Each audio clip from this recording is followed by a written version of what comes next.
Welcome back to Gold Derby. I'm Christopher Rosen. I'm so pleased to be joined by Andrea Datzman, the composer for Inside Out 2, Pixar's blockbuster sequel to the blockbuster hit Inside Out. Andrea, I was saying before, I love this score. I love this film. I'm so excited to speak to Chris. you. This is your first ever feature credited feature film score. But you've Yeah, my obviously worked for years on like a lot of great projects, worked very closely with Michael Giacchino. I guess just starting off, like getting the opportunity to score this film, knowing Michael's obviously contributions to this world and the themes. I guess like what did it all mean to you to have this be like your first credited feature film? I guess this as okay. composer, yeah. This no, this there couldn't have been a more meaningful film for me to come in on. Um and part of that because the original film meant so much to me as so many people. But because of that, I felt even more weight on it, on the decision to take it on and say, okay, this is a great responsibility here, not just with um, the message of it, the message coming out of and representing that musically the most authentically, but also with the mantle that I was being, or the torch that I was being held or carrying forward. Because I was being asked to really shake it up also. It would, this is about demolition, and Mhm. right from the bat, they ask you to let you know that the world is changing inside of Riley, and they want to reflect that musically.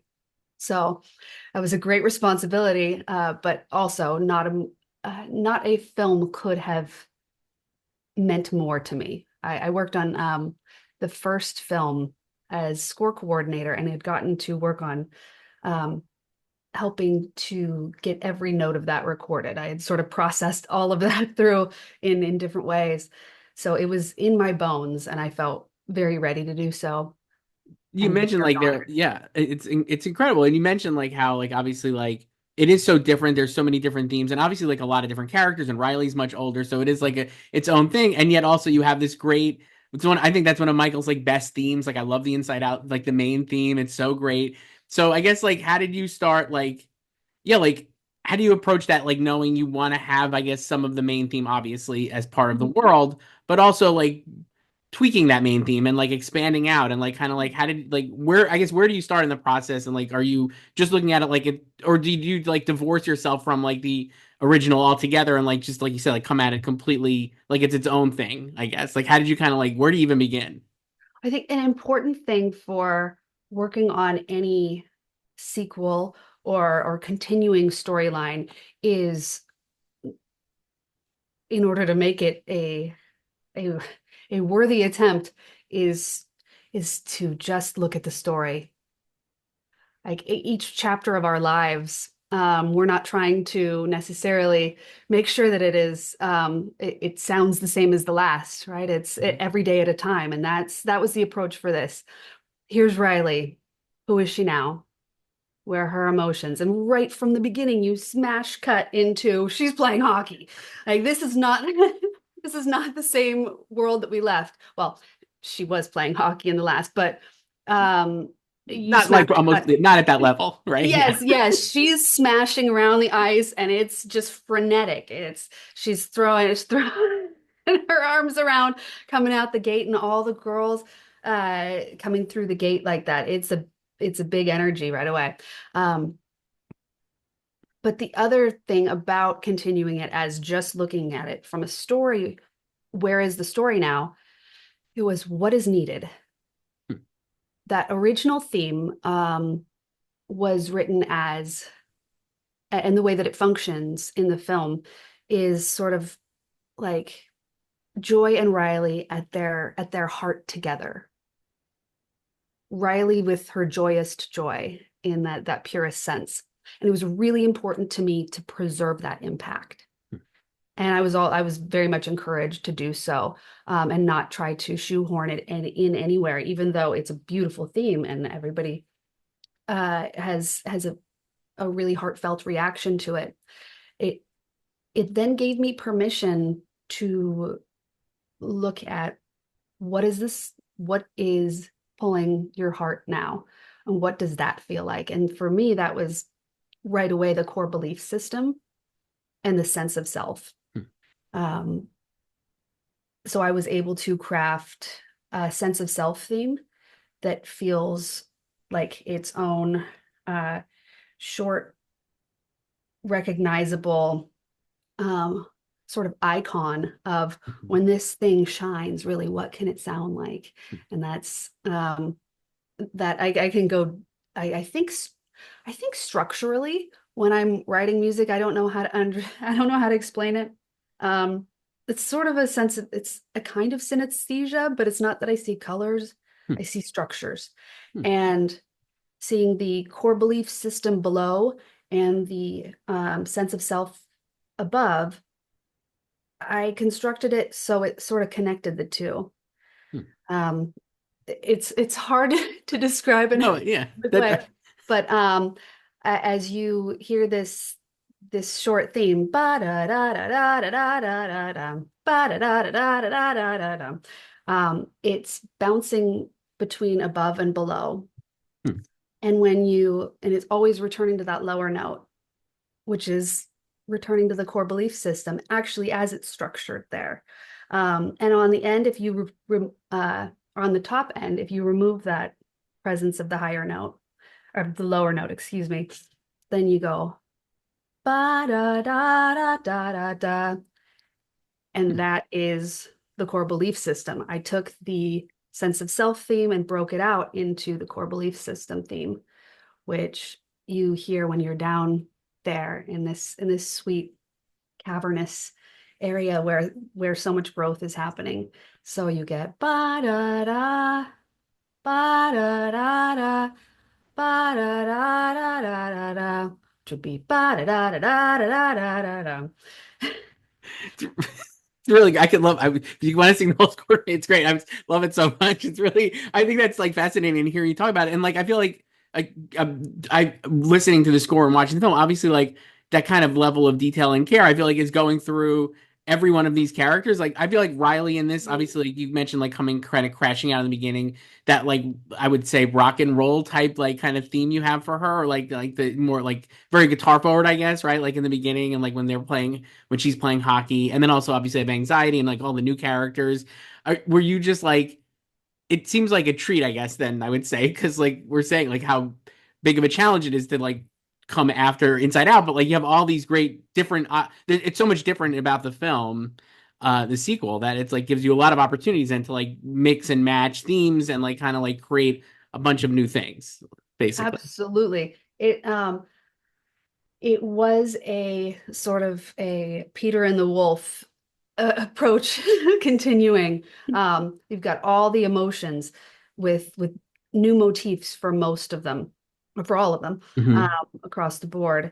And then you've got Bluefy, and you've got Lance Slash Played, and you've got all this, and it's great to represent it, but then have this through line of a couple themes and Joy's sort of I'll call it Joy's Delulu theme.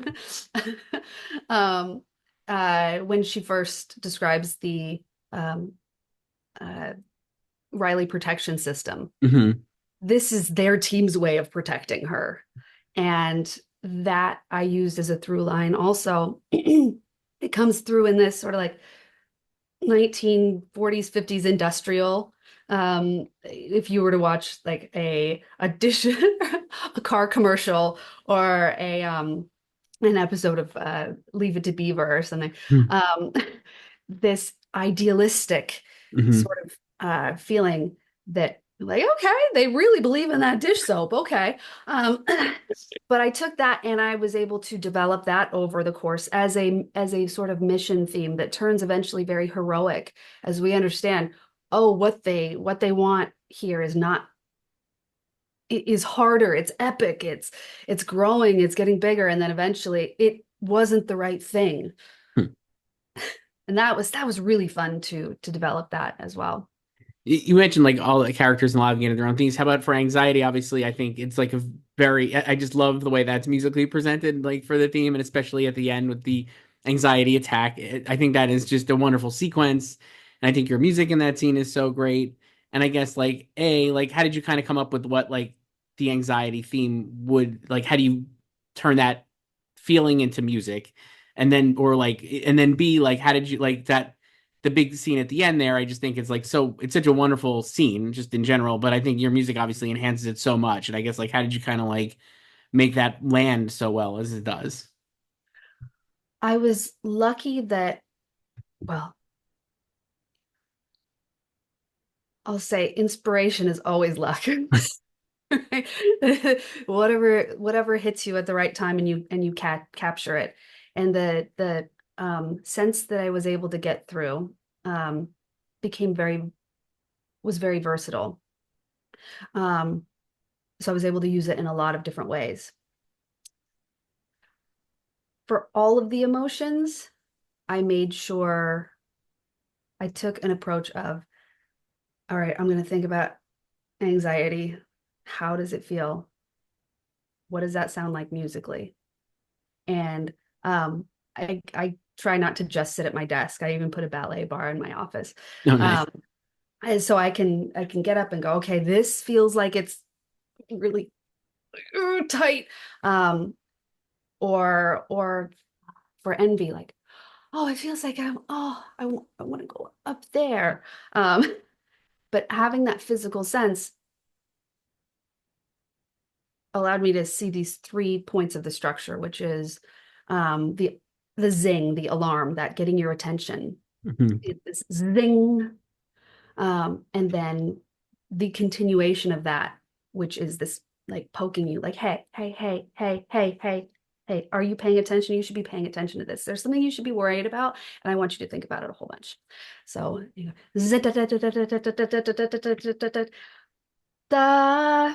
and that da is the representation of the message. What is it that you are being asked to pay attention to? What is it that anxiety wants for you? Anxiety isn't a villain. All of the emotions have a job to do, and that is to protect you. And they all have their way about going about it. So if ennui is meant to inspire some rest and detachment, maybe, then that's ennui's approach. Joy, levity, and good brain chemicals. um, for that final scene, though, with anxiety, that came slightly easier to me than I thought, because I thought I would be very anxious about it, and then that turned into, because I get very in touch with how that feels in my body. It was okay. This is actually a scene about a panic attack. Mhm. You can have the panic attack now. And what does that actually sound like inside? And I had thought about that in years prior, how that feels in your brain um, when you're sort of hijacked like that.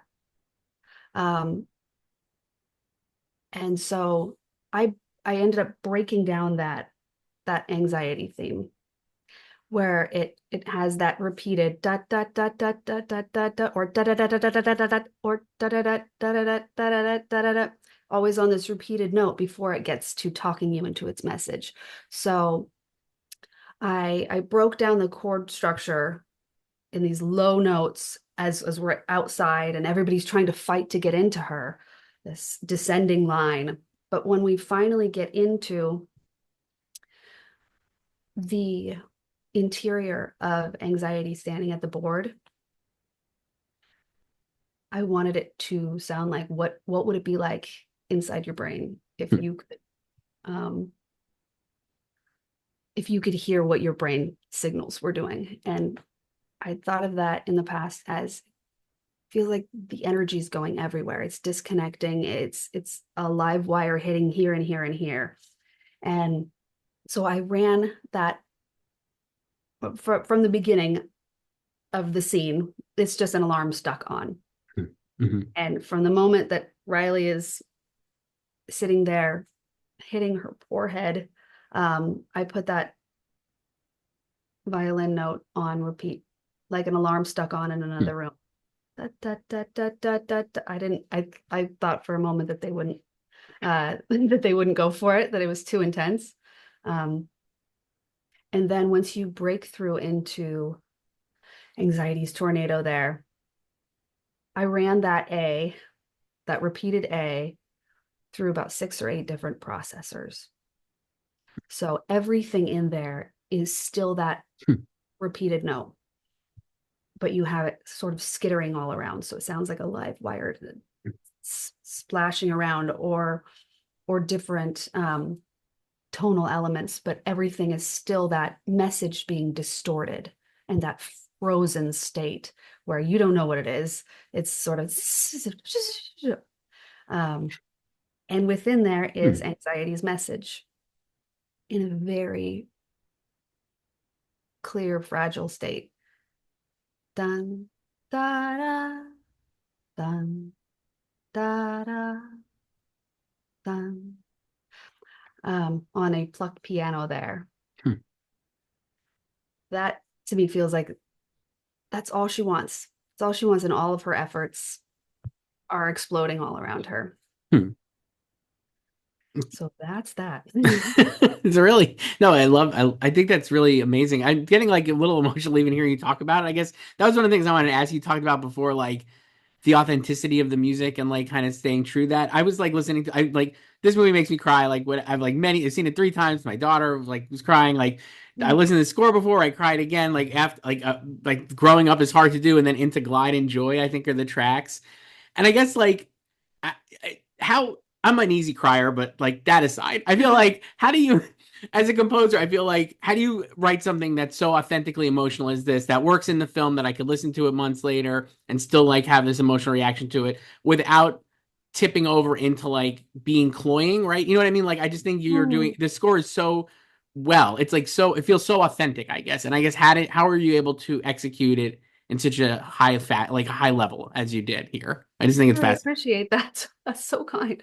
Um, uh, well, I feel like I came to understanding the the story very authentically within my own story, on a very deep level.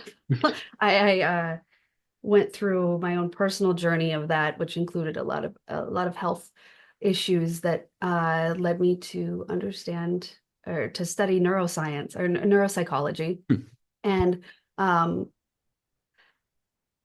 not that that then translated as well, I guess everything translates as science eventually, in our way that we process things.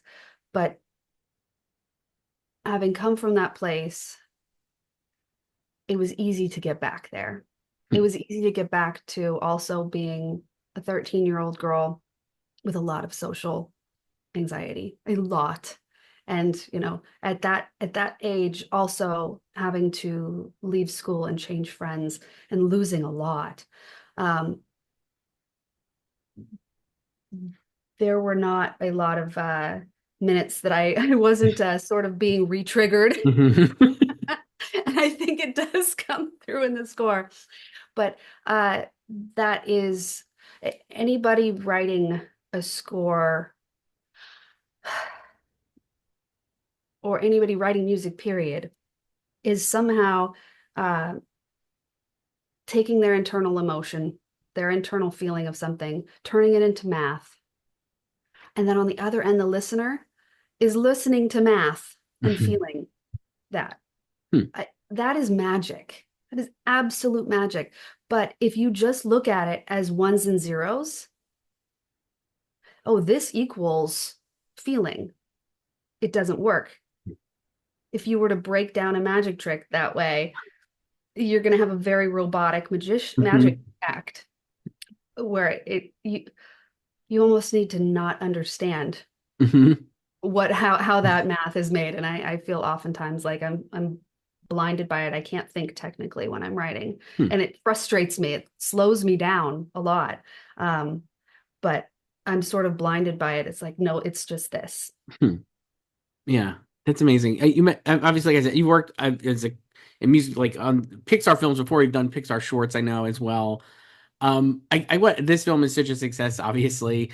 I guess my general question was like I wrote down like what makes a Pixar project like for you a Pixar project as it were like why is the hit rate so high for you and especially like musically I think Pixar is like obviously like throughout these films like has a high level of like great composers and great themes and memorable themes and I think that is a large reason why these movies are so successful is because of the music. So I guess like what for you makes it like a great creative home, I guess. Mm. Ah, the artistic support to really invest in story when it's it's not about going for the formula of what's going to make people laugh. It's never about that with Pixar. It- they keep on going back to where what is the emotional story this wants to tell that needs to be told and they create the room for that and the challenge for that and the way that they work within with their brain trust and the people that have been there working with them forever really have a strong sense of that. So there's the fact that this was so successful, it makes me overjoyed for so many reasons because to support that model is a win on so many levels. Um, that to say that that works Hmm. when you just support good storytelling on a topic that is needed, it's going to land, and I people are going to try to take that apart and reproduce it, but that's trying to go from ones and zeros as opposed to going from the emotion first and the magic then happening naturally. Hmm. Yeah, I think that's true. And the proof is obviously in the film. It was a huge success, obviously financially, and I think critically as well. And your score is amazing. Andrea Datzman, the composer for Inside Out 2. You can listen to her score wherever you listen to music, and it's really great. Andrea, thank you so much for doing this. Thank you, Chris. Thanks for great conversation.